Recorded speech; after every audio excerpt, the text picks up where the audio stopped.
Hello, I'm Sue Andersen, grief guide and yoga teacher, dedicated to helping individuals navigate the challenging journey of loss.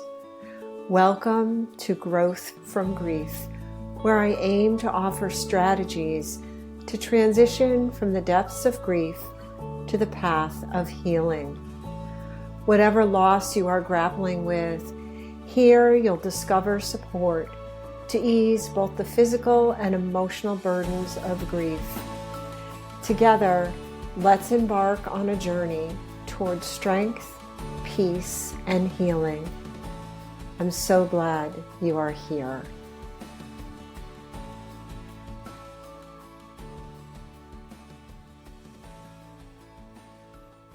Hi. Welcome to this episode of Growth from Grief. I'm your host, Sue Andersen. And in today's episode, we will be talking about 10 proven ways that yoga can help you with grief. You may be wondering why proven ways. I think it's helpful to have some backup to what I'm claiming is helpful. It has helped me, but you might be a little skeptical in terms of how are these different postures or breathing techniques going to help you. So I did a little bit of research online to look up evidence-based studies, information from grief therapists, so others that are out in the field, trusted sources that might make you feel better, or somebody in your life that needs to try some of these techniques to help them, or is thinking about trying some of these techniques to help them release the emotional and physical aspects of their grief. So, as I've talked about in other podcasts, grief is a personal experience, and grief is a natural reaction to loss. So we will all experience it after each loss, but the degree of the grief, how intense it is certainly going to be dependent on that loss, you personally, and your history. All of those things come into play when we talk about your grief journey and your grief experience. Now, I have also mentioned that after my son died in 2012, that I gravitated towards yoga because the first thing that a kind soul said to me was, try this counting breath. And I realized that this was a breathing technique that would calm stress, and something that yoga also helps. I have never tried yoga before that. So all the losses that I experienced from my early 20s until my son died when I was in my early 50s, I never tried any yoga or breath work or any of these techniques to relieve my grief symptoms, my grief emotions.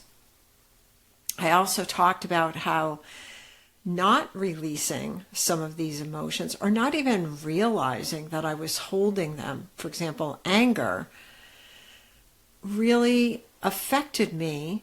As I look back, I can see where holding this anger affected my relationships with other people, my relationship with myself, how happy I was. Let's move on in this episode to talking about those proven ways, those 10 proven ways. Now, I do have some notes, so let me just take a quick gander at these notes because I am citing certain studies. So the first one that I want to share with you is, according to the American Brain Foundation, grief can cause changes in memory, behavior, sleep, and body function. It can also have cognitive effects like brain fog. If you have been grieving, and especially the early days, you know what brain fog is. You don't remember anything. You can't concentrate. You have to write lists because you just cannot focus cognitively. Meditation, according to this same study, can ease the effects of grief and loss by stopping the mind from wandering aimlessly. Now you might be saying to me, how can I do meditation when I can't focus on anything? My mind is a whirl. Never mind brain fog. I've got that hamster wheel of thoughts going back and forth. How am I going to do a meditation? Well, meditation comes in different forms. You could participate or listen to a recorded meditation. You could participate in a class, in a yoga class, and be led by an instructor in meditation. That meditation could be 5 minutes, it could be 10 minutes. You could also do different kinds of meditations that take longer, 20 minutes, 30 minutes, a body scan meditation. So there are different kinds of meditations that you could find helpful. Then, when you feel like you could sit for 5 minutes and just focus on your breathing, then you start your own meditation practice. But this is going to be very helpful in terms of helping your mind focus and bringing some ease, right? Bringing some ease into your thoughts. So here's another one.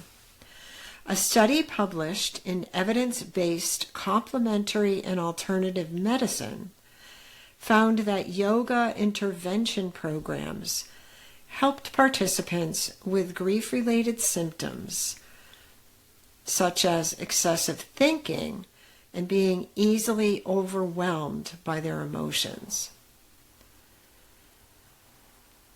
If you listened to my previous podcasts, you've heard me talk about the grief blob.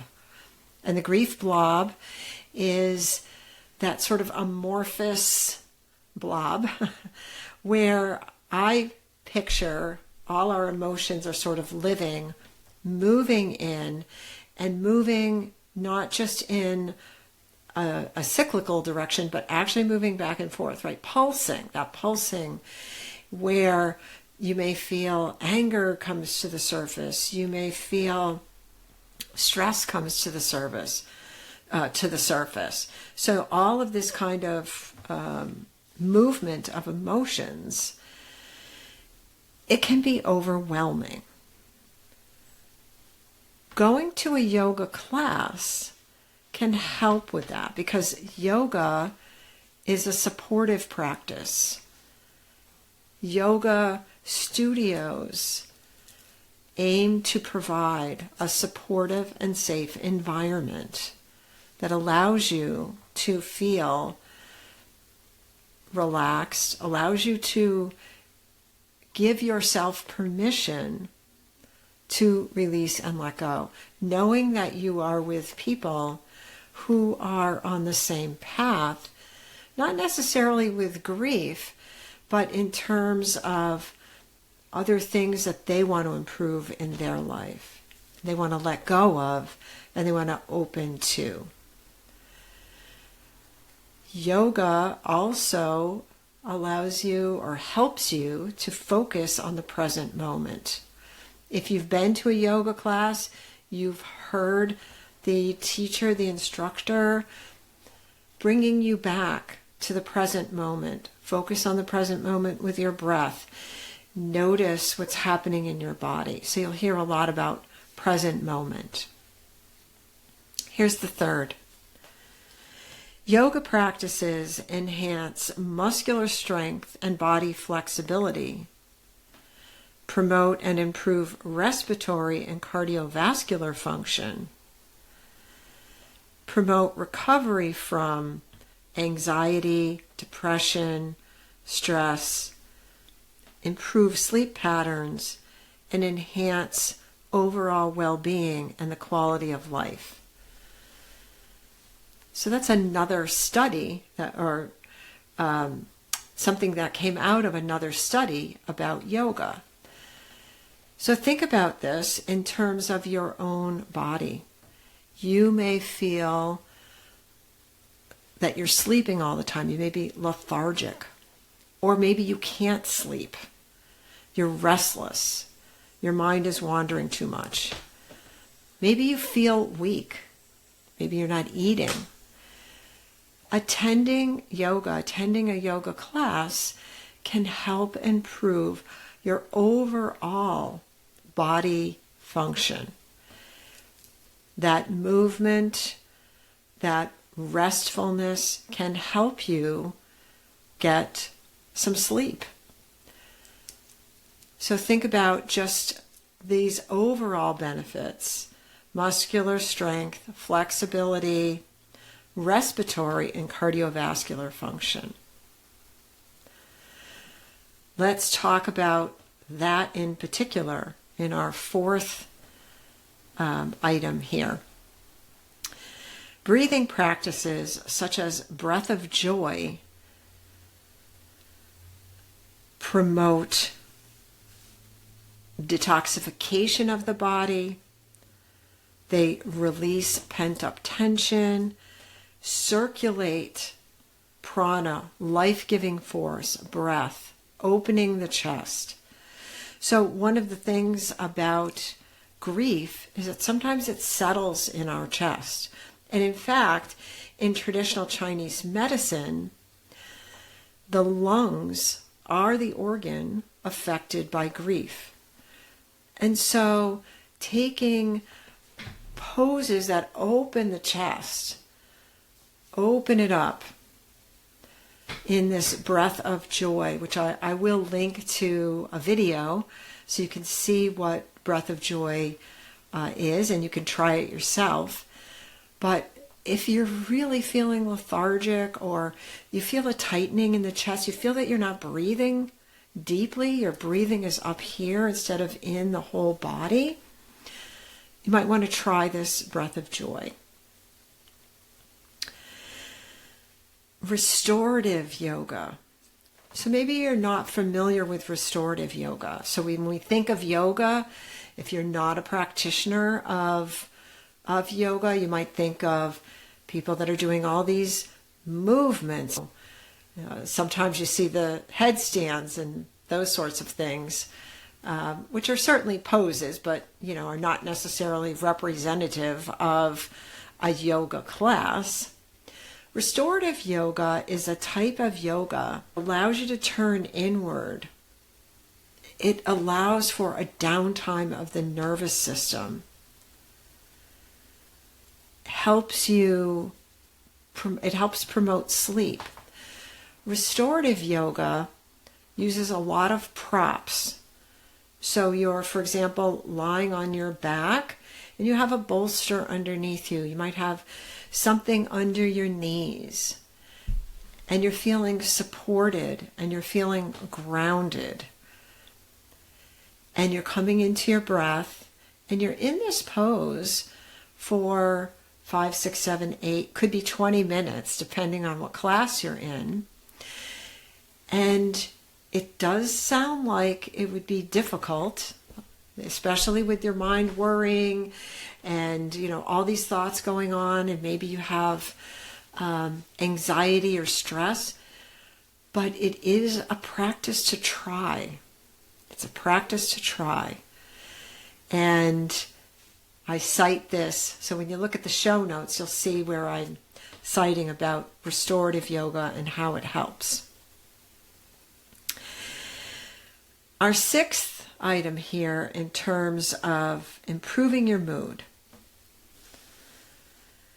All exercise can boost your mood by lowering levels of stress hormones and increasing production of feel-good chemicals known as endorphins. Yoga may have additional benefits. It can affect mood by elevating levels of a brain chemical called gamma-aminobutyric acid, which is associated with better mood and decreased anxiety. So all yoga, all exercise can help improve and lower stress, can help improve your mood with those endorphins, but yoga adds that extra, has that extra elevation of this brain chemical, which is associated with better mood and decreased anxiety. And this study is actually a study that was done by Harvard Health. So you'll see that. The first way, this is number 7. The first way is that you can use yoga to provide yourself with safe, comfortable, and self-compassionate ways to grieve. Allowing yourself to witness your grief in a non-judgmental way can help you move through your grief and may even reduce the intensity. So we're holding space for our grief. We are allowing ourselves to feel what we feel, to witness the grief, to allow the emotions to come up, witness them, and let them go. I am not saying this is easy. This is not something that you just relax in and let it go.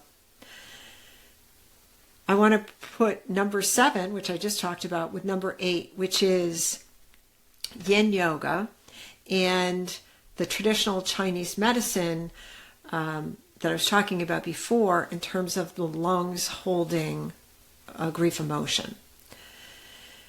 When I first started doing yoga, I found the best release in yin yoga classes, because yin yoga focuses on holding poses for a certain amount of time, 3 to 5 minutes. And when I was in a yin yoga pose, I focused on my breath. I allowed myself that time to stay there, witness the emotion coming up and allowing it to release. Crying in class. Not unusual at all, whether you're grieving a loss or you're just sad about something. When you go to yoga, and especially when you do poses that are hip opener kind of poses, you may find yourself releasing emotion, which is such a great thing, right? Because when you're releasing emotion, then you are opening up space for something else, for that joy, for that hope to come in. So poses in yin yoga that can help are these poses that affect the hips. So any poses that are, like, for example, butterfly pose, where you're opening up the knees. Also poses that do focus on the arms, which are the energy channel or the meridian for the lungs, right? So we want to release grief in the chest. So we may do a pose such as puppy pose or melting heart, it's also called, where we are from a tabletop position, moving our hands forward, letting the chest melt down, and feeling that, allowing that release of the emotion that might be in the chest. So other poses, so this would be number 9, other poses that you might want to try that would help you to release grief emotion would be child's pose. So child's pose, where you're on hands and knees and then you're shifting your hips back. You can rest your forehead on your hands. You can let your arms be straight. But these are poses that, or this is a pose that allows you to feel grounded, feel safe, relaxing. So it's a safe pose, or may feel to you as a safe pose. So child's pose. Hip openers that I just mentioned. So poses that allow you to get into the hips, which could be a squat pose, could be butterfly pose, other kinds of poses that allow you to get into the hips. Hips, we store a lot of our emotion. It can turn physical, right? Lower back, same thing. So these are poses that can help us release out of that tension, that physical discomfort, especially in something like yin, because you are holding a little bit longer than you would in a regular yoga class. That's going to help release emotion, release the stress. Shavasana, or the pose of rest, where you're lying on your back in the traditional pose, but you could also lie on your belly. You could have a bolster under your knees. That is a pose of letting go. You are just letting go of all the emotions that are not serving you. It's a resting pose. So you're finding that rest. After you've done this work, you've focused on your breath, you've done some strength building poses, right? That's my number 10. So you've done some strength building poses. You have allowed yourself to release emotion through some of these other movements. So poses to help you build strength. So why do I think building strength is important in grief, in yoga? So I feel that this is really important. So I didn't find anything that specifically talked about strength poses in yoga that helped with grief. There's certainly a lot of evidence that talks about strength poses, yoga strengthening poses that help in general, right, but not specifically with grief. But I feel like strength poses help you to change your thought process. So I could be in a pose like Warrior 2. Warrior 2, and think about the courage that it takes to be a warrior. A warrior does not go into whatever their battle might be feeling so confident. There's some fear. There's always fear.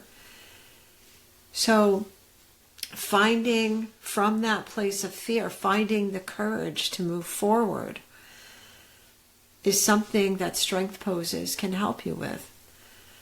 Tree pose, which is a strength and balance pose.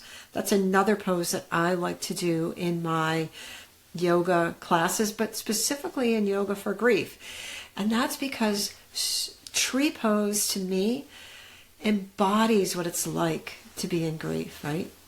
You want to find that strength in the roots. You want to feel that you're supported.